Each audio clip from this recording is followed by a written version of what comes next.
Maurer, in regards to election issues, what would be your priorities if you were elected as our Secretary of State? Short answer is receipts and audits, and here's why.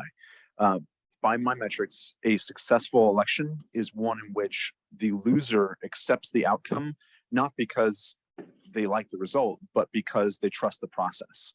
And by that standard, our elections have failed us in 2020 and before that in 2016, arguably back to 2000 and before. So it's not about party, it's about the process. And it's the process that needs to be cured.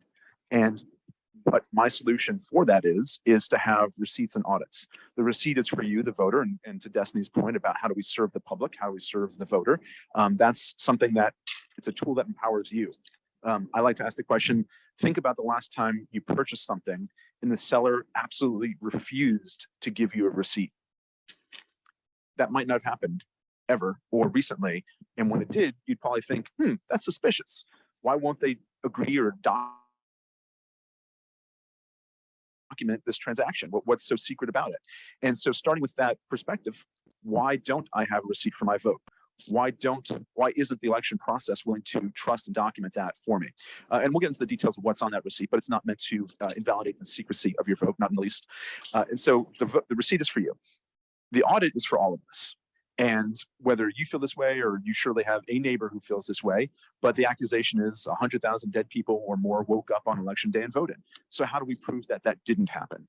And that is what the audit does for all of us. So whether it's a complex thing like our elections process or a simpler thing like a lemonade stand that we operate together, an audit is just good common sense practice. And this goes back to grade school. Think about when you finish taking a test, right? The teacher says, okay, pass your test to the person next to you and grade it. And right now, our auditing process is woefully inadequate.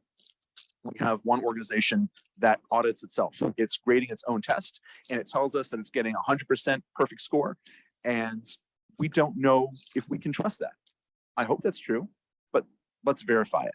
And that's where a complete independent and external audit before elections are certified will help us achieve that. So two thrusts of my campaign, receipts and audits.